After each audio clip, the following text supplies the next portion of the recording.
that makes sense. Yeah. Yeah, I think that you crossed a couple of subjects there that need to be differentiated, at least in my brain, right? The difference between the church and the people. I don't know. I wonder if the church as an institution is changing lives. I think people change lives because I think one of the problems that occurs is the church blurs. Once the church started adopting the business concepts of operation, then it started to get off track.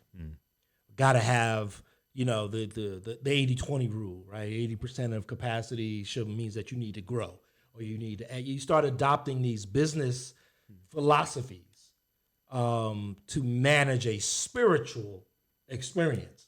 And so we become about the money, we become about the space, we become about the real estate, we become about how many members, right? We become more about how many people are tithing, every week, how many people are giving, right? You ever been to one of the things that I hate saying hate, such a strong word, but one of the things that I struggle with the most is when you get in those environments and leadership says, okay, those who are giving $100 stand up.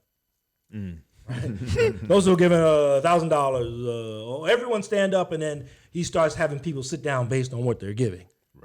Right? And I'm like, that becomes more about the business structure and the financial benefits of what the church can do to sustain itself rather than how the church can operate to sustain the community. That's, I think, we start blurring those lines.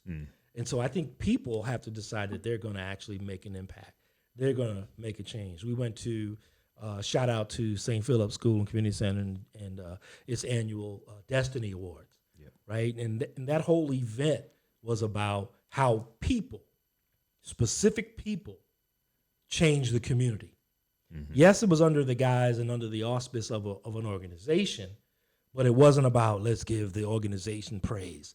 Let's give this organization the award. No. Let's give the people within the organization who have shown to be proven entities for change. Let's honor them. Right.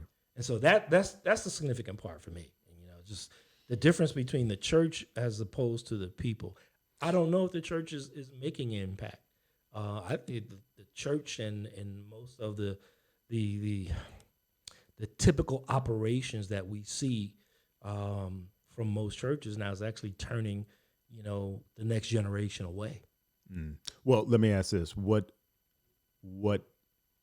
impact are you looking for, or what impact are you? What's your baseline? I'm thinking something very basic. Like I said before, let me preface this by saying we're never going to be perfect. Like you said, we're all works in progress, right? But there's got to be some basic things.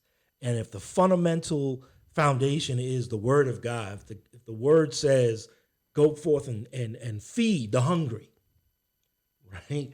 Then why should we be looking to make sure we have as much real estate as possible, right? So we can grow to an X amount of numbers instead of sponsoring on a consistent basis through our smaller church, if you will, physically, logistically, food shelters.